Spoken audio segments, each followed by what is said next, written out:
wasi, iaitu bila berlaku kematian kita akan ada waris yang menguruskan harta kita. Supaya harta kita ini tidak terbeku. Yang kalau kita tahu sekarang, harta pusaka yang menjadi aset terbeku sehingga 60 ke 70 bilion, lebih kurang begitu. Sebab apa? Kerana tiada, 70 bilion. So sebab apa? Kerana tiada orang yang menguruskan harta. Ni pengalaman ni, saya ni kawan saya sendiri. Ahad lepas saya jumpa dia, dia cerita arwah bapak dia dah meninggal 10 tahun. Tak buat apa langsung pun. Saya kata, ini jadi masalah ni sebab apa? Bila bapak dia meninggal, mak dia nikah lagi. Bila mak menikah lagi, ada suami baru. Katakanlah mak ni mati, maka bapak tiri dia ada hak. Kita dengar macam, bapak tiri ada hak kepada harta bapak kami ke Ustaz? Nampak macam tak ada hak. Hakikatnya ada hak. Sebab apa? Dia dapat daripada mak kita, iaitu 1/8 bahagian tersebut. Sebab tu saya katakan tadi di sini, bahawa pelantikan wasi dalam kaedah berwasiat itu penting. Supaya apa? Selepas kematian kita, akan ada orang yang mengurus ataupun pentadbir yang menguruskan. Contohlah, saya kata, isteri saya bagi tahu pada isteri saya, nanti kalau abang dah tak ada meninggal nanti, rujuklah kepada MAIS. Nanti tahulah dia pun nak buat macam mana, hukum hakam dan sebagainya. Itu antara contoh yang mudah kita nak bawa. Dan contohlah paling cantik, tuan-tuan, semalam ada cerita apa? 3 Abdul. 3 Abdul. Piramid ajar kita apa? Apa-apa masalah, rujuk kepada Sulaiman Akhlaqun. Sulaiman Akhlaqun itu siapa? Iaitu wasi pentadbir kepada urusan harta pusaka arwah bapa Ismet Ulam Raja. Maksudnya kita nak bagi di situ, piramid dah ajar dah kita. Maknanya sebelum kematian, perancangan itu penting supaya waris-waris kita tahu dari segi kaedah hukum hakam, dari segi kaedah pentadbiran undang-undangnya. Dan yang paling penting, kita nak keharmonian hubungan kekeluargaan itu penting. Dan kita nak jaga hubungan kekeluargaan itu dalam kita menguruskan harta pusaka si mati. Itu yang paling penting. Betul, insya-Allah. Insya-Allah. Yang penting anda juga, sahabat-sahabat juga boleh rujuk ataupun tanyakan sebarang soalan kepada Baitul Mal Majlis Agama Islam Selangor. Kalau di Facebook, pergi saja ke Facebook account Wasiat Hibah Pusaka Faraid MAIS atau Instagram Wasiat Islam. Hubungi juga 03 5514 3773 untuk sebarang persoalan, untuk menjawab sebarang keraguan. Hari ini, terima kasih banyak-banyak Ustaz Saleh untuk perkongsian kita. Sama-sama. Jumpa nanti insya-Allah untuk tajuk berikutnya, Ustaz. Ya. Baik, Ustaz. InsyaAllah. InsyaAllah. Assalamualaikum. Assalamualaikum warahmatullahi. Alhamdulillah. Itu dia Al-Fadhil Ustaz Muhammad Saleh untuk perkongsian celik pewarisan dan Baitul Mal MAIS. Terima kasih sahabat-sahabat yang mendengar. Moga-moga dapat pencerahan dan menjawab sebarang keraguan kita. Ya, betul. Warna Pagi berakhir di sini dan selepas ini Yati akan bersama anda untuk aspirasi 10.1 bermula dengan rancangan syariah dan perundangan. InsyaAllah akan bersama dengan Encik Mat Nur Omar. Okey? InsyaAllah. Untuk Warna Pagi jumpa besok. Sehingga itu. Assalamualaikum warahmatullahi wabarakatuh. Rancangan Bual Bicara itu tadi telah dibawakan khas kepada anda oleh Majlis Agama Islam Selangor. Rancangan Bual Bicara itu tadi telah dibawakan khas kepada anda oleh Majlis Agama Islam Selangor. Hiburan mendidik jiwa, hanya yang terbaik di IKIM, Inspirasi Emporia Islami.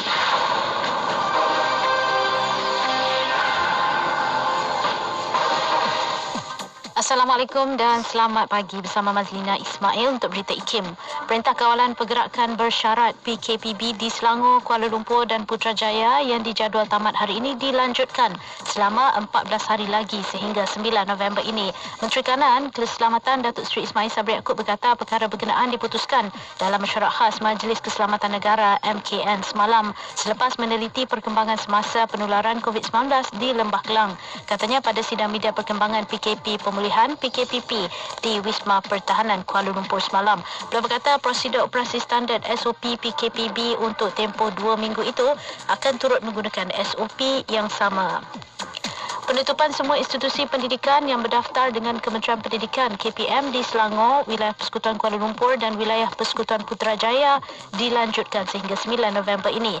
KPM menerusi satu kenyataan semalam memaklumkan penutupan itu susulan pengumuman Menteri Kanan Datuk Seri Ismail Sabri Yaakob berhubung pelanjutan tempoh Perintah Kawalan Pergerakan Bersyarat PKPB di 3 kawasan itu dari 27 Oktober hingga 9 November ini. Menurut kenyataan itu, penutupan institusi pendidikan berkenaan termasuk Sekolah Harian, Sekolah Berasrama Penuh, Sekolah Swasta, College Vocational dan Institut Pendidikan Guru IPG. Polis Diraja Malaysia PDRM memberi jaminan bahawa keadaan keselamatan dan ketenteraman awam negara adalah terkawal meskipun negara tidak diisytiharkan sebagai darurat.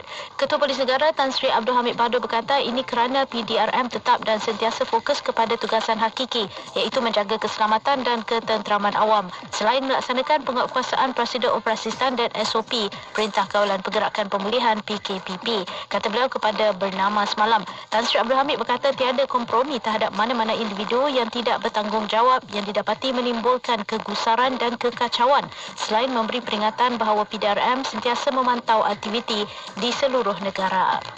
Sekian berita IKIM edisi jam 10 pagi. Assalamualaikum.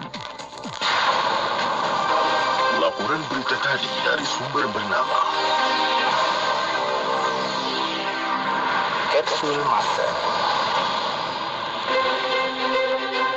Pada tanggal 9 Januari 2009, Majlis Pelancaran Surat Perakuan Nikah yang baharu bagi wilayah Persekutuan telah dirasmikan oleh Yang Berbahagia Datuk Haji Cik Mat Cik Ali, Pengarah Jabatan Agama Islam Wilayah Persekutuan, Jawi, merangkap Setiausaha Majlis Agama Islam Wilayah Persekutuan, MAWIP. Majlis ini merupakan anjuran bahagian perkahwinan dan pembangunan keluarga Jawi. Surat perakuan nikah ini mempunyai beberapa ciri keselamatan yang tidak mudah untuk dipalsukan oleh sindiket nikah dan mula diguna pakai pada 1 Januari 2009. Surat perakuan nikah baharu ini memudahkan proses mengenal pasti keasliannya menerusi sistem e-munakahat yang memudahkan pencarian maklumat bagi pernikahan, penceraian dan rujuk. Sempena majlis pelancaran, seramai 11 pasangan yang telah berkahwin menerima surat perakuan nikah yang baharu ini. Petikan fakta ini disediakan oleh Seksyen Dokumentasi dan Penerbitan Akib Negara Malaysia.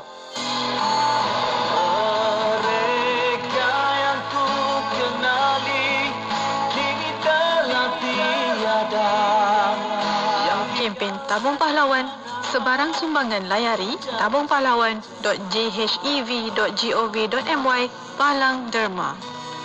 Selagi nadi masih berterus. Memutuskan rantaian penularan penyakit COVID-19 adalah tanggungjawab bersama. Sebagai ibu bapa, sila pastikan anak-anak sentiasa mematuhi garis panduan yang telah disediakan oleh Kementerian Pendidikan Malaysia sewaktu di sekolah dan ketika perjalanan pergi dan pulang sekolah. Kita mesti menang. Pesanan ini dibawakan oleh Kementerian Pendidikan Malaysia KPM dengan kerjasama Kementerian Kesihatan Malaysia KKM dan Majlis Keselamatan Negara MKN. Khalidu bil Qur'ani huwa imamuna ala hidayatillahi amitna. Khalidu bil Qur'ani huwa imamuna ala hidayatillahi amitna. Kalamu Rabbina hidayatuna, ata'u Jibril ala rasulina. Kalamu Rabbina hidayatuna, ata'u Jibril ala rasulina. Kekalkan Al-Quran sebagai imam kita, semoga kembali di dalam petunjuknya. Kekalkan Al-Quran sebagai imam kita, semoga kembali di dalam petunjuknya. Kalamullah hidayah bagi kita, diberikan Jibril kepada Rasul kita. Kalamullah hidayah bagi kita, diberikan Jibril kepada Rasul kita. Kalamu Rabbina ala nuril Mustafa. Kalamu Rabbina ala nuril Mustafa. Kalamu Rabbina ala nuril Mustafa. Kalamu Rabbina ala nuril Mustafa. Bersama Nur Hayati Paradi di Aspirasi 10.1 IKIM, Inspirasi Euforia Islam. Assalamualaikum warahmatullahi wabarakatuh. Dimulakan dengan lafaz suci bismillahirrahmanirrahim. Selawat dan salam buat Rasul junjungan Nabi Muhammad sallallahu alaihi wasallam. Selamat pagi, salam aspirasi untuk semua sahabat pendengar IKIM. Tak kira di mana anda berada, alhamdulillah rezeki Allah kurniakan sekali lagi. Satu hari lagi untuk sama-sama kita bersama di ruang udara Radio Institut Kefahaman Islam Malaysia untuk edisi Selasa hari ini 27 Oktober 2020 bersamaan dengan 10 Rabiul Awal 1442 Hijrah. Masya-Allah. Moga-moga Allah kurniakan kesejahteraan, kemudahan dalam segala urusan untuk semua sahabat pendengar. Dan insya-Allah 3 jam bersama dengan Yati, dah pun 4 jam bersama dengan Sufian dan juga Hazwan. Terima kasih pada mereka berdua. Pian masih dalam konti lagi membantu saya. Terima kasih Pian. Dan untuk anda rakan pendengar, kita akan teruskan pertemuan kita untuk perkongsian pertama hari ini, hari Selasa. Kita akan ada syariah dan perundangan bersama dengan Encik Muhammad Nur Encik Muhammad Nur Omar. Untuk bersama dengan kita kejap lagi ada tetamu khas untuk bersama dengan rakan-rakan juga. Encik Asham Ahmad juga akan bersama insya-Allah. Bicara tentang apa? Hari ini kita nak membicarakan tentang fatwa dan juga kaitannya dengan Imam Ghazali. Jadi apakah dia? Faham fatwa tersebut kita akan kongsikan kejap lagi. Saat ini kita mulakan dengan Zin Rindu. Tentunya hanya di IKIM, Inspirasi Inforia Islami.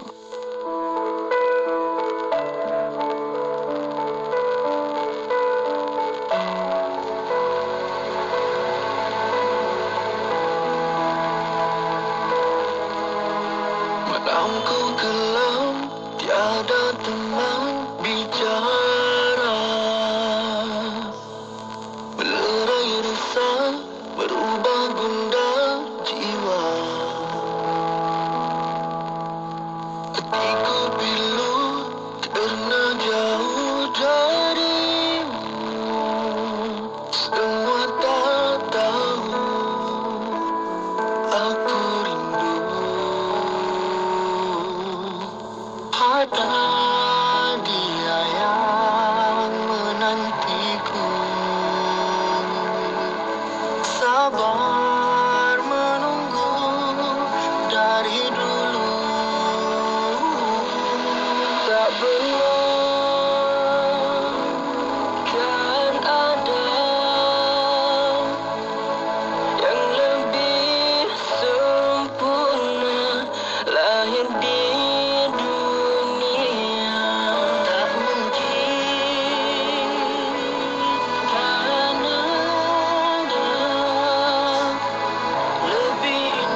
Now, one of the things about moderns is that they have this idea that they're free. And what's really interesting about moderns is that they've lost this idea of spiritual liberation. And so they become slaves to the lowest aspects of themselves. They become slaves to drugs. They become slaves to sensual pleasures. They become slaves to food. They become slaves to image. They become slaves to all these different things out there. And they don't have this inward freedom, which is really what the Quran is talking about, because the tahqiq al-ubudiyya, which is the realization of one's state with God, the purpose of Islam is to show the way to Tawheed, where tanzih and tashbih dwell in this proper balance. To be human is to be relatively free, but to be as free as it is humanly possible to be free can only come about when full submission and surrender to reality is achieved. You can be relatively free, but real freedom is realizing your state of submission to God, because that frees you from putting faith in other than God, because any faith in other than God is always going to let you down, and it's part of the nature of the world. And once you see that, you actually, when people let you down, you realize they're doing you a favor, and you don't have anger towards them, because they're being human. That's the whole point. Because the only one that won't let you down is Allah subhanahu wa ta'ala. Everybody else lets you down. Sunnah menjadikan anda seorang yang jenius. Kenali rasional cara hidup baginda sallallahu alaihi wasallam menerusi program Rahmatan lil Alamin setiap hari Rabu jam 10 pagi hanya di IKIM Inspirasi Inforia Islami. Dengarkan IKIM 106.2 FM di Johor Bahru. Inspirasi Inforia Islami. Inspirasi Inforia Islami tentunya hanya di Radio Institut Kefahaman Islam Malaysia. Selamat pagi semua sahabat pendengar. Waktu ini kita bersama Manusia Syariah dan Perundangan. Untuk bersama dengan rakan-rakan pendengar, kita ada beberapa orang tetamu untuk bersama dengan anda, yang mana anda boleh ikuti secara langsung perkongsian ini di FB IKIM FM. Sambil-sambil dengar, sambil-sambil itu tekan butang share untuk semua sama-sama dapat manfaat hari ini tentang fiqh contemporary, fatwa pesan Imam Ghazali. Jadi apakah pesan-pesan tersebut, apakah fatwanya, insya-Allah kita akan bersama dengan dua orang tetamu. Seorang dah ada di kalangan konti IKIM. Saya alu-alukan kehadiran Cik Muhammad Nur Omar, bukan fellow di Pusat Kajian Syariah Undang-Undang dan Politik Institut Kefahaman Islam Malaysia. Assalamualaikum Cik Mak Nur. Sihat Cik Mak Nur? Alhamdulillah. Dan bersama dengan Cik Mak Nur juga, kita ada di talian saat ini, kita ada yang berbahagia. Kita ada Encik Asham Ahmad di hujung talian Zoom kita, yang merupakan fellow di Pusat Kajian Syariah dan Undang-Undang Politik Institut Kefahaman Islam Malaysia. Assalamualaikum Cik Asham. Waalaikumsalam warahmatullahi wabarakatuh. Alhamdulillah. Terima kasih banyak Cik Asham kerana sudi bersama walaupun di hujung Skype katanya berada di Gombak FM. Masya Allah. Hari ini kita cerita tentang fatwa pesan Imam Ghazali. Ini tentang biar bersama Cik Mak Nur, kita cerita tentang fiqh contemporary. Jadi alhamdulillah hari ini kita bersama juga dengan Cik Asham. Mungkin awalan ini kita boleh memberikan sedikit mukadimah terlebih dahulu bersama dengan Cik Mak Nur berkaitan dengan fatwa ini. Mungkin kita boleh berikan sedikit mukadimah, gambaran awal apa yang bakal kita bincangkan. Silakan. Baik, terima kasih Yati. Assalamualaikum warahmatullahi wabarakatuh. Kepada semua pendengar IKIM dan pendengar setia Syariah dan Perundangan, seperti yang telah pun kita lalui sepanjang sebulan setiap minggu, berbincang tentang isu fatwa, faham fatwa. Apa hal-hal berkaitan dengan fatwa yang berlaku di Malaysia dan isu-isu dan juga cabaran yang telah kita pun lalui dah 3-4 minggu dan seperti yang telah dijanjikan pada matlamat akhir kita adalah untuk mendekatkan fatwa ini kepada masyarakat dan menjadikan fatwa ini membantu menyelesaikan masalah-masalah yang timbul apabila masyarakat menghadapi sebarang persoalan ataupun isu semasa. Contohnya macam musim COVID ni, yang mana kita lihat ada institusi fatwa yang aktif memberi maklum balas dan juga hukum ataupun kedudukan pandangan Islam berkaitan dengan muamalah seharian kita. Contohnya, saya ambil contoh banyak, tapi kita minggu lepas kita dah bincang banyak sumber-sumber yang boleh dirujuk, dan kita pun janji yang pada hari ini kita akan bincangkan tentang satu pesan yang mana pesan kepada fatwa ni dalam perihal fatwa ni kepada orang yang memberi fatwa, kepada masyarakat kita yang menerima fatwa, dan untuk tujuan tu kita bawakan khas Syekh Asham kita, Muhammad Asham, yang mana beliau pernah menulis berkaitan dengan pesan Imam Ghazali. Menarik. Dan juga membuat kajian dalam buku Adabul Fatwa. Dalam beberapa penulisan beliau pun menulis tentang apakah pesan-pesan fatwa, pesan-pesan Imam Ghazali berkaitan dengan fatwa, yang mungkin kita boleh ambil iktibar dan boleh kita kongsikan bersama nanti. InsyaAllah. Bila sebut yang itu kan, mungkin juga awalan ini kita nak dengar juga Encik Asham kan, sebab kata tadi Encik Asham juga kan, jadinya mungkin juga apa pandangan Encik Asham sendiri tentang isu fatwa dan hukum di Malaysia sebenarnya, Encik Asham. Terima kasih Yati dan Encik Muhammad Nur. Bismillahirrahmanirrahim. Alhamdulillah. Wassalatu wassalamu ala Rasulillah. Fatwa itu pada dasarnya dari segi bahasanya berarti sedikit mukadimah. Dari segi bahasanya fatwa itu adalah merupakan jawapan kepada sesuatu persoalan. Secara umumnya sebarang jawapan. Akan tetapi secara khusus dari segi istilah, fatwa itu adalah merupakan jawapan kepada persoalan tentang hukum. Jadi kalau orang tanya hukum ini apa, maka seorang lagi menjawab, ini hukumnya begini-begini, maka jawapan itu adalah merupakan fatwa. Jadi dalam Islam, kita sebagai umat Islam, kita hidup berpandukan kepada syariat, berpandukan kepada hukum hakam. Maka ada keperluan kepada kita untuk mengetahui apakah hukum-hukum yang perlu kita ketahui dalam kita hidup sehari-harian kan. Jadi dalam soal ini, di negara kita mempunyai pengurusan dan pentadbiran fatwa yang teratur. Dari segitu, Alhamdulillah, kita ada Sultan yang menjadi ketua hal ehwal agama Islam di negeri-negeri, dan yang di Pertuan Agong yang menjaga hal ehwal Islam persekutuan. Kemudian Sultan melantik mufti, dan di sana kita ada jawatankuasa fatwa negeri. Pada peringkat kebangsaan juga kita ada jawatankuasa fatwa kebangsaan. Jadi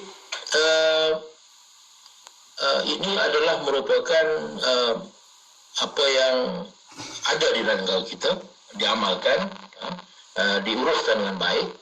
Jadi dari segi itu masyarakat secara umumnya boleh merujuk dengan mudah kepada pihak-pihak yang berkenaan untuk memenuhi keperluan mereka dari segi fatwa ini. Bahkan sekarang ini usaha untuk merujuk itu lebih mudah lagi apabila kita juga mempunyai berbagai-bagai tempat rujukan online yang membolehkan orang awam mendapatkan jawapan terhadap persoalan-persoalan yang berkaitan dengan fatwa. Jadi dari segi itu negara kita mempunyai pengurusan dan pentadbiran yang teratur. Alhamdulillah. Alhamdulillah. Terima kasih banyak Encik Asham untuk pencerahan, mukadimah juga sebenarnya untuk tajuk kita pada hari ini. Cuma saya tertarik juga bila sebut tentang apa yang berlaku di Malaysia, fatwa di Malaysia dan sebagainya. Dan saya sangat-sangat nak tahu tentang titik pesan Imam Ghazali perihal tentang fatwa, faham hukum, faham fatwa ini. Kalau boleh Encik Asham terangkan sedikit, Encik Asham. Ya. Saya dihubungi oleh Encik Muhammad Nur yang minta saya menyumbang sedikit untuk perbahasan kita pada kali ini, kerana saya ada menulis sedikit dalam satu penerbitan IKIM yang berkaitan dengan beberapa pandangan Imam Ghazali tentang hukum fatwa dan juga mufti, yang berkaitan fatwa dan juga mufti. Jadi apa yang saya bahaskan dalam artikel itu adalah tentang beberapa perkara yang disebut oleh Imam Ghazali rahimahullah di dalam kitab usul fiqh beliau, iaitu Al-Mustasfa. juga beberapa perkara yang beliau sebut di dalam Kitabul Ilmi Ihya Ulumuddin. Menurut Imam Ghazali rahimahullah, ada satu bab yang dia namakan tentang taklid, tentang meminta fatwa dan hukum orang awam tentang kedua-dua perkara ini. Maknanya, apakah hukum orang awam dalam masalah taklid dan meminta fatwa. Jadi Imam Ghazali membahaskan 4 perkara. Iaitu yang pertama tentang taklid. Taklid itu apa? Yang kedua tentang orang awam itu wajib meminta fatwa. Orang awam itu wajib meminta fatwa dan mengikut pandangan ulama. Ini persoalan yang kedua. Soalan yang ketiga, nak minta fatwa dengan siapa? Jadi fatwa itu hendaklah diminta dari seseorang yang diketahui berilmu dan adil. Kemudian yang keempat, macam mana pula kalau sekiranya ramai mufti? Nak pilih yang mana satu? Ini adalah 4 persoalan yang sebenarnya relevan. Yang sebenarnya relevan untuk kita rujuk kembali dan lihat apa sebenarnya yang dibahaskan oleh para alim ulama dahulu tentang perkara ini. Baik, kita pergi kepada persoalan yang pertama. Yang berkaitan dengan perkara yang disebutkan tadi lah, 4 perkara tadi. Yang pertama, Imam Ghazali nak menjawab kenapa kita kena minta fatwa.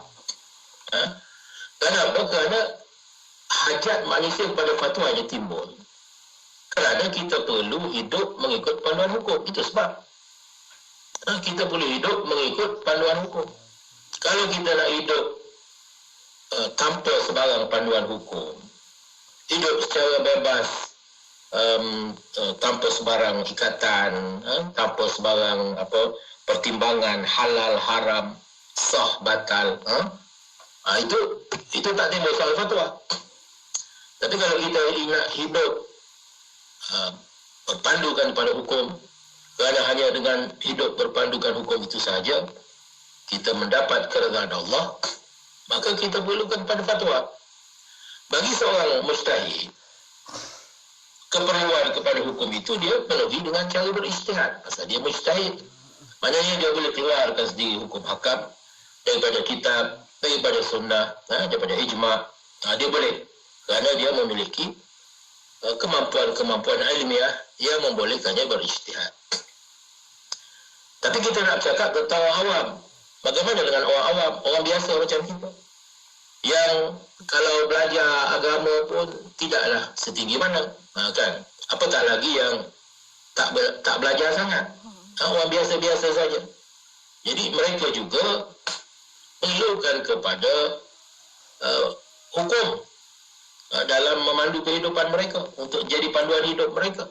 Jadi bagaimana?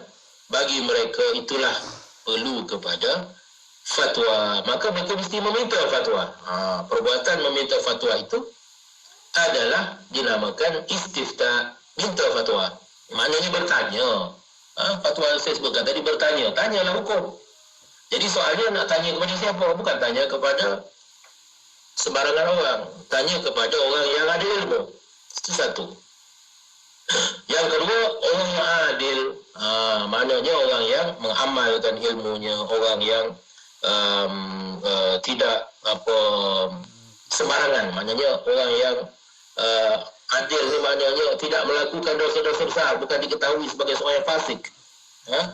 Bukan diketahui sebagai seorang yang mencuaikan agama, kalau sembahyang pun tidak. Orang yang tidak taat kepada agama, maka dia tidak termasuk dalam golongan yang disebut sebagai adil. Dia bukan setakat itu saja, maknanya orang berilmu dan beramal dengan ilmu. Jadi timbul persoalan, adakah meminta fatwa itu sama dengan bertaklid? Kalau kita minta fatwa, maknanya kita bertaklid lah. Jadi sedangkan ada pula orang yang berkata taklid ini bertentangan dengan Islam. Maka Imam Ghazali rahimahullah minta fatwa itu bukan macam tidak dikira bertaklid. Kalau kita pergi jumpa mufti, tanya kepada dia fatwa hukum, apakah hukum ustaz, untuk mufti, apakah hukumnya begini dan begini. Adakah itu dikira seorang yang bertaklid? Tidak. Kerana yang dimaksudkan dengan taklid itu, taklid yang mazmum, yang tercela itu, adalah mengikut orang lain secara membuta tuli. Tak tahu siapa, pakai ikut aja. Kerana apa? Kerana orang yang meminta fatwa ni, dia bukan mengikut secara membuta tuli, tetapi mempunyai zan, yakni sangkaan yang kuat bahawa orang yang dia minta fatwa itu adalah seorang yang berilmu serta adil. Macam tu. Sebab itu tugas sultan melantik seorang yang dipercayai letak pada jawatan itu senang. Sudah ada nak tanya fatwa, kita dah ada mufti. Dan mufti ini tentulah sudah dilantik daripada kalangan orang-orang yang memiliki kelayakan yang munasabah dengan tugas yang akan dia pikul. Sedangkan taklid itu pula orang yang mengambil perkataan orang lain tanpa hujah. Tanpa hujah. Sedangkan taklid secara yang sedemikian bukanlah jalan bagi memperolehi ilmu. Sama ada dalam perkara usul ataupun perkara furu'. Jadi kita wajib bertanya kepada ahlinya. Jadi dalam masalah fatwa ini kita bertanya kepada ahlinya. Kita bukan mengikut secara membuta tuli. Kita bertanya, tapi bertanya kepada ahlinya. Kerana kewajiban kita adalah menyerahkan amanah kepada ahlinya. Inna Allah ya'murukum an tu'addul amanata ila ahliha. Allah telah memerintahkan kamu supaya menyerahkan amanah kepada ahlinya. Jadi kita wakilkan kepada sultan, maka sultan telah menjalankan amanah itu dengan melantik ahli-ahlinya. Maka kita dah ada ahli-ahlinya, maka kita rujuklah kepada ahli-ahlinya itu untuk kita mendapatkan fatwa. Jadi institut fatwa dan mufti itu tidak akan terpelihara kemuliaannya, tidak akan dihormati, tidak akan dipatuhi kalau sekiranya masyarakat Islam itu secara umumnya jahil atau tidak memiliki ilmu yang betul. Bagi membolehkan mereka kenal siapa ahli, siapa layak pegang amanah. Begitu syarat prasyaratnya. Kalau masyarakat secara umumnya jahil, mufti dengan bukan mufti pun dia tak kenal, sampai begitu sekali, maka institusi mufti pun tidak akan mendapat kemuliaan. Jadi dalam keadaan yang sedemikian, dalam keadaan kejahilan dan kekeliruan yang merata-rata seperti pada zaman kita ini, dibimbangi, nanti tidak dikenali pula siapa ahlinya, siapa yang bukan ahlinya. Maka dengan sebab itu, jadi kepala macam tu nak letakkan amanah kepada ahlinya macam mana? Kerana sebab itulah, alhamdulillah, di negara kita ini kita dah serahkan soal memberikan fatwa ini kepada ahli-ahlinya yang dilantik dan diberikan amanah itu. Jadi timbul persoalan, kenapa ada golongan-golongan yang menyerang mufti dan fatwa. Ada golongan yang secara melulu menyerang mufti dan juga fatwa. Dan apa yang mereka lakukan ini adalah sebenarnya berpunca dari kejahilan mereka sendiri terhadap hukum hakam agama dan asas-asasnya. Jadi dengan sebab itu, penyelesaian kepada persoalan ini, keadaan ini, hanya boleh kita temui melalui pendidikan. Supaya dalam keadaan begitu, keadaan akan, hanya dengan pendidikan saja, keadaan akan menjadi lebih baik pada masa hadapan. Jadi orang faham di mana kedudukan mufti, bila, dan apakah keperluan kita kepada fatwa. Hukum itu apa? Kenapa kita perlu hidup berpandukan pada hukum? Jadi ini tidak. Dalam keadaan dia jahil, dia tidak tahu itu, dia nak cakap tentang hukum. Dia nak mempersoalkan itu dan ini. Ini masalahnya. Ini menunjukkan kepada suatu keadaan kekeliruan. Masyarakat bukan sahaja jahil terhadap hukum hakam, bahkan mereka jahil terhadap kejahilan mereka sendiri. Mereka tak tahu. Ini yang panggil jahil murakkab ni. Dia jahil, serta dia tak tahu dia jahil, tapi dia nak cakap. Dia nak bercakap, dia nak mengkritik dan nak menunjukkan kepandaiannya kepada masyarakat. Akibatnya habis tersebar kekeliruan. Merata-rata. Walaupun demikian, itu tidaklah pula bermakna kita menyatakan seolah-olahnya mufti ini sunyi daripada kesilapan. Bukanlah pula bermakna mufti-mufti ini tidak langsung boleh dikritik, tidak langsung boleh ditegur, tidak langsung mereka itu melakukan kesalahan. Jadi Imam Ghazali juga ada mengkritik, memberikan pandangan, memberikan peringatan dan nasihat terhadap para fuqaha dan juga mufti. Jadi saya nak sebut secara ringkas di sini sebelum kita selesai dan perbincangan kita. Jadi di antara perkara yang Imam Ghazali kritik terhadap fuqaha dan mufti. Jadi kita kena ingat yang mengkritik ini imam. Yang mengkritik para mufti, para alim ulama ini juga orang yang memiliki ilmu, credibility dalam perkara yang dia bincangkan itu. Itu bukan bermakna kalau mentang-mentang nak mengkritik, semua orang boleh mengkritik. Sebelum kita nak mengkritik orang lain, kita kena kenal kedudukan kita dahulu di mana. Kita kena kenal dulu kedudukan kita di mana. Jadi bukan semua orang itu layak mengkritik. Mungkin bagi kebanyakan orang, yang layak baginya adalah mencari ilmu yang mencukupi untuk dirinya dahulu. Sebelum nak mengkritik. Pasal mengkritik ini macam bersedekah sebenarnya. Kita beri apa yang lebih. Kita ni ada lebih, maknanya kita boleh mengkritik. Tapi kalau kita sendiri pun tak cukup ilmu, macam mana kita nak mengkritik kan? Jadi Imam Ghazali mengkritik mufti dan fuqaha. Perkara apa yang dia kritik, dia kata ada sebahagian daripada fuqaha, sebahagian daripada para fuqaha dan mufti itu termasuk dalam kalangan mereka yang ghurur, yang ditipu daya. Jadi ilmuwan, mereka ini golongan ilmuwan, tetapi mereka ilmuwan yang tertipu dengan ilmu mereka.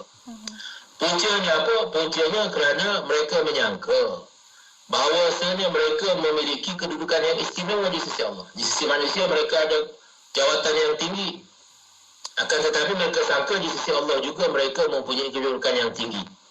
Disebabkan oleh ilmu-ilmu yang mereka miliki. Sedangkan mereka cuai dalam mengamalkan ilmu itu. Amalnya tidak. Sama ada dalam soal-soal zahir maupun dalam soal-soal batin. Maka inilah beratnya tugas yang dipikul oleh para fuqaha dan mufti ini. Ini bukan calon-calon tugas ini. Jadi ada pula yang terpedaya kerana berpuas hati dengan ilmu yang tidak penting dan mencuaikan ilmu yang penting. Sama ada kerana mereka percaya bahawa tiada keperluan bagi diri mereka terhadap ilmu itu, ataupun semata-mata mereka merasa cukup dengan apa yang mereka ada. Mereka cukup dengan ilmu mereka ada, belajar fiqh sahaja, fatwa sahaja, contohnya belajar fiqh, fatwa sahaja. Tetapi mereka yang mereka berkaitan dengan khilaf, berkaitan dengan mazhab, tapi mereka mencuaikan perkara yang berbentuk mendidik akhlak, tasawuf. Mereka mencuaikan ilmu yang berkaitan dengan sifat-sifat batin, sifat-sifat takut, sifat khusyuk dan takwa. Jadi ini adalah merupakan perkara-perkara yang perlu, bahkan lebih perlu dan lebih utama lagi daripada ilmu fatwa itu. Jadi jangan orang sangka pula seolah-olahnya ilmu fatwa dan fiqh itulah semata-mata ilmu agama, sehingga mereka lupa kepada ilmu yang lebih penting. Jadi orang awam kadang-kadang dia melihat ini kepada perbuatan para alim ulama'nya. Jadi kalau alim ulama'nya hanya siang malam, percakapan mereka hanya sekitar hukum hakam dan fatwa semata-mata, sehingga mereka lupa perkara yang lebih penting dalam agama, iaitu perkara-perkara yang membentuk, yang berkaitan dengan soal mengasuh dan mendidik jiwa, mendidik akhlak. Perkara-perkara macam ini diabaikan. Kenapa perkara ini berlaku? Salah satu daripada sebab utama yang menyebabkan berlaku keadaan sebegini, kata Imam Ghazali rahimahullah, adalah bermula pada niatnya yang salah. Niat awal menuntut ilmu itu sendiri dah salah.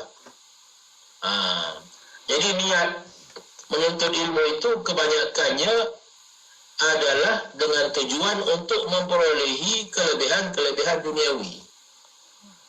Belajar ilmu syariat, belajar ilmu hukum, ilmu fatwa. Tujuan apa? Untuk memperoleh pangkat, untuk memperoleh harta, untuk memperoleh kedudukan. Ini punca kepada berlakunya kerosakan dalam institusi fatwa dan juga mufti seperti yang diperingatkan. Ini peringatan oleh Imam Ghazali rahimahullah supaya perkara ini tidak berlaku. Kalau sekiranya perkara ini berlaku, dia dapat segera diatasi dan diperbetulkan. Masya Allah, Masya Allah. Macam Imam Al-Ghazali dah boleh membaca dah apa yang bakal berlaku sebenarnya masa akan datang. Dititipkan pesan ini untuk kita semua sebenarnya. Terima kasih banyak Cik Asam. Kita akan berhenti rehat seketika. Cik Asam jangan ke mana-mana. Untuk rakan pendengar kita akan sambung lepas ni. Untuk anda jangan ke mana-mana, teruskan bersama kami tentunya hanya di IKIM, Inspirasi Inforia Islami.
Selawat dan salam buat Rasul junjungan Nabi Muhammad sallallahu alaihi wasallam. Alhamdulillah waktu ini kita kembali bersiaran Mesti Syariah dan Perundangan. Bersama kita ada dua orang tetamu.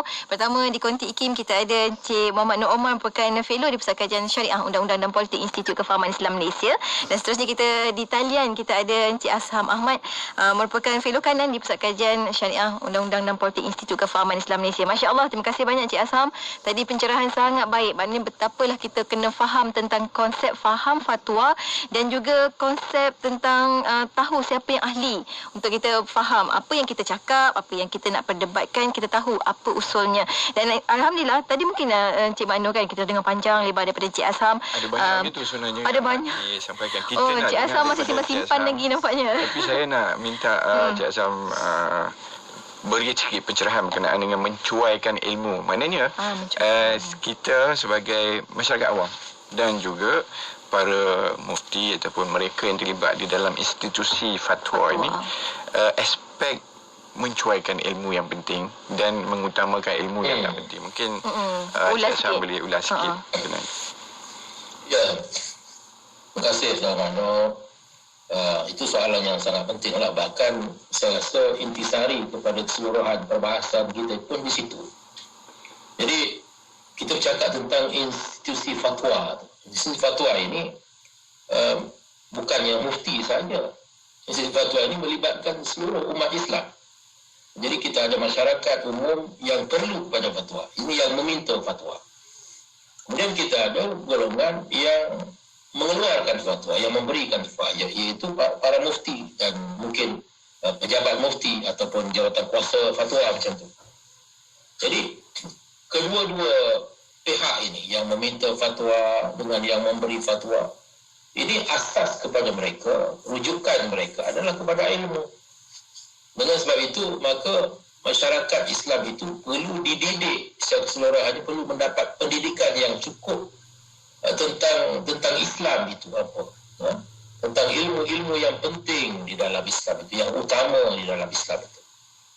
Jadi kalau sekiranya umat Islam itu tidak mendapat pendidikan yang cukup, boleh berlaku berbagai-bagai salah faham, boleh berlaku berbagai-bagai kekeliruan. Maknanya kalau sekiranya mufti memberi fatwa sekalipun, orang akan mempersoalkan. Ada yang akan mempersoalkan seolah-olahnya dia ini setara dengan mufti. Maknanya dia tak tahu dah di mana kedudukan dia.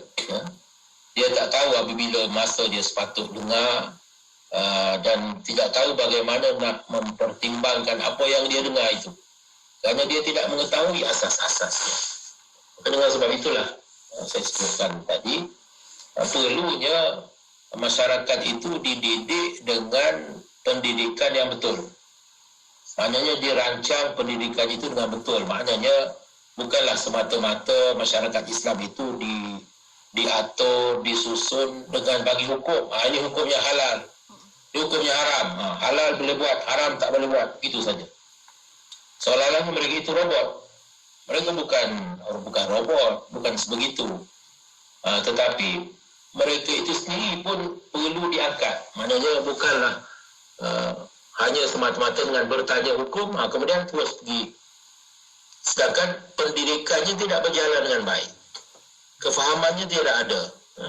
Maka mereka ini perlu dididik dengan betul. Perlu mempunyai sistem pendidikan yang teratur. Perlu disusun pendidikan ilmu fardu ain dan ilmu fardu kifayah itu mengikut keutamaannya itu dengan baik. Kalau sekiranya mereka ini tidak faham dengan baik ilmu-ilmu fardu ain, sedangkan mereka sibuk dengan ilmu-ilmu yang bersifat fardu kifayah, ilmu fardu ainnya tidak memadai, maka pada masa itulah akan timbul berbagai-bagai masalah. Walaupun mereka ini memiliki pendidikan yang tinggi dalam bidang fardu kifayah, contohnya mereka belajar dengan ilmu yang berbentuk kemahiran. Ini ilmu fardu kifayah, yang berbentuk kepentingannya kepada masyarakat, berbentuk kegunaan, bentuk kemahiran, profesional, yang memberikan kepada mereka kedudukan yang tinggi dalam masyarakat. Sedangkan dari segi ilmu fardu ain, ilmu yang memberikan kepada mereka kefahaman tentang makna diri, akidah, ilmu yang memahamkan kepada mereka tentang tanggungjawab, tugas dan amanah mereka terhadap agama, terhadap masyarakat, terhadap diri sendiri, terhadap Tuhan. Itu adalah termasuk dalam perkara ilmu fardu ain. Dan ilmu fardu ain ini sebenarnya dia berkembang, dia dinamik mengikut kadar kemampuan seseorang itu dan juga tanggungjawab yang dia pikul dalam kehidupannya. Jangan pula kita sangka ilmu fardu ain itu hanya semata-mata beberapa perkara yang berkaitan dengan sembahyang, puasa, ambil wudu, benda yang bersifat ritual semata-mata, sehingga kan ia hanya memadai untuk kanak-kanak berumur 10 tahun, 12 tahun saja. Yang itu kita sangkakan sebagai ilmu fardu ain. Sebab itu tidak ada lagi peningkatan. Dia belajar akidah pun sekadar akidah yang dipahami untuk kanak-kanak. Dia belajar syariat, agak hukum hakam pun sekadar hukum hakam yang berkaitan dengan perkara yang budak-budak faham saja. Dan dia belajar tentang akhlak, tentang budi pekerti, itu pun sekadar menyebut beberapa sifat yang baik yang tidak dijelaskan dengan teliti, dengan mendalam, kerana hanya itu yang mampu difahami oleh seorang kanak-kanak. Ini tidak betul. Maknanya fardu ain yang hanya terbantut pada sekadar usia kanak-kanak. Sedangkan mereka ini membesar, menjadi seorang dewasa, masuk ke universiti. Apa pengisian yang mereka terima dalam bentuk fardu ain pada level universiti? Yang akan menyediakan mereka untuk memikul tanggungjawab dalam masyarakat nanti. Jadi orang-orang yang tidak dididik dengan sempurna dalam soal ilmu fardu ain dan fardu kifayah inilah kelak nanti akan menimbulkan berbagai-bagai masalah kepada agama. Maka inilah yang kelak nanti akan mempersoalkan itu dan ini. Kerana mereka ini mempunyai kedudukan yang tinggi dalam masyarakat. Dan mereka sangka mereka juga mempunyai hak untuk turut sama memberikan pandangan-pandangan yang berkaitan dengan hukum dan undang-undang. Sedangkan mereka ini tidak dididik dengan selayaknya dalam soal akidah, dalam perkara fiqh, hukum hakam, dalam soal akhlak dan tasawuf. Yang sebenarnya kali ini juga Imam Ghazali dia bukan hanya bercakap tentang orang awam, bahkan juga dia kata kepada para mufti sekalipun, mereka jangan menyangka seolah-olahnya ilmu fatwa dan hukum itu adalah sebesar-besar ilmu yang paling penting. Yang ini menyebabkan orang awam pun menyangka begitu. Bila sebut ilmu agama, maka yang dia tahu hukum hakam sahaja. Agama itu sudah direducekan kepada hukum hakam semata-mata. Yang ini akan membawa kepada masalah pula kepada orang yang memegang amanah. Khususnya orang yang memegang amanah dalam hukum dan fatwa ini.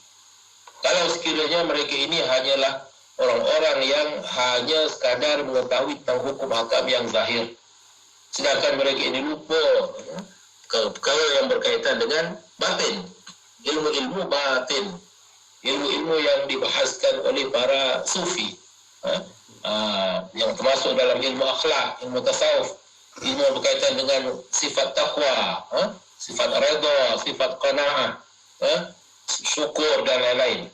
Kalau sekiranya ilmu-ilmu sebegini diabaikan, dicuaikan ataupun tidak dianggap sebagai ilmu yang penting, maka dibimbangi mereka yang diberikan amanah, memegang amanah dalam mengeluarkan hukum dan fatwa ini juga akan termasuk daripada golongan mereka yang mudah dipengaruhi oleh pangkat dan kemegahan duniawi. Kerana kedudukan mereka itu membuka ruang kepada mereka untuk melakukan berbagai-bagai kezaliman, melakukan berbagai-bagai perbuatan yang bercanggah dengan agama pada hakikat. Kalau sekiranya mereka ini tidak dipandu oleh suatu ilmu yang memberikan kepada mereka takut, sifat takut. sifat takut dan takwa kepada Allah itu yang sebenar, ini menciri dan ulama yang sebenar. Ini persoalannya. Jadi kena ulama yang sebenar, seorang yang takut kepada Allah. Yakhshallaha min ibadihi al-ulama.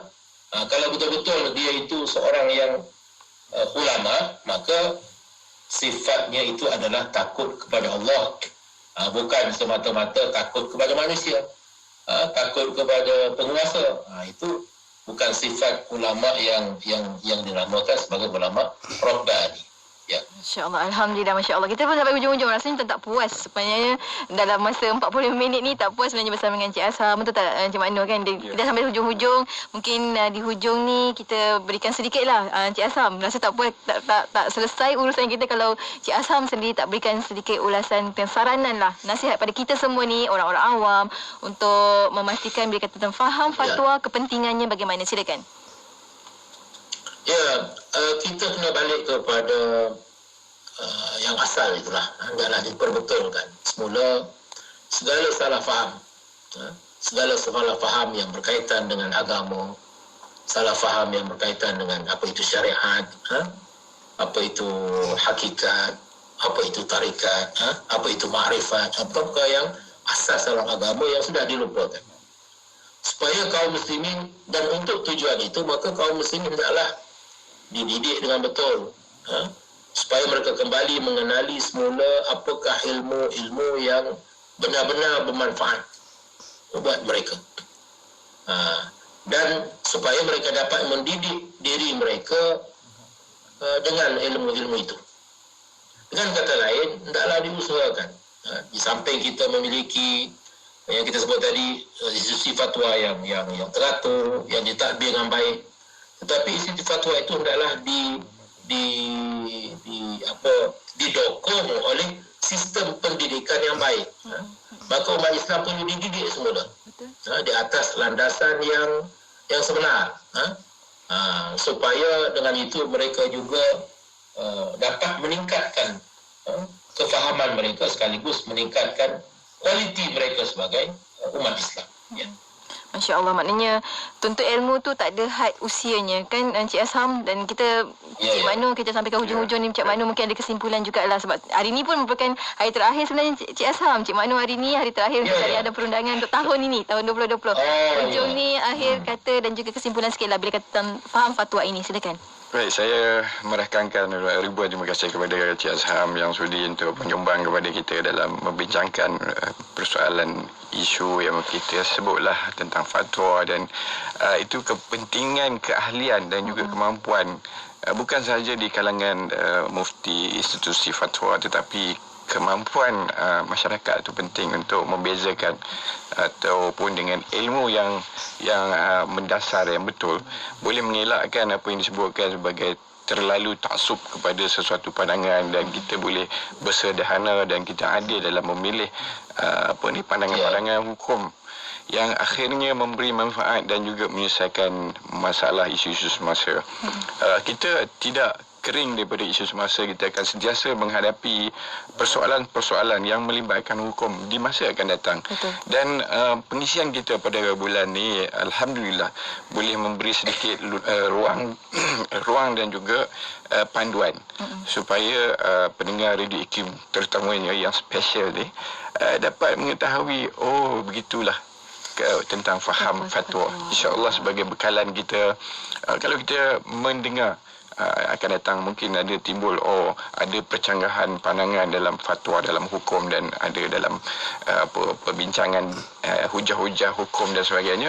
Kita tahu di mana kedudukan kita dan di mana kita nak memilih, akhirnya kita nak ambil tindakan apa. Betul. Yang penting kita tak terlampau taksub kepada nak berperang ke, ataupun kita mengambil jalan tengah yang baik, yang harmoni, dan hukum itu memberi panduan dan menyelesaikan masalah kita. Betul, betul, terpandu.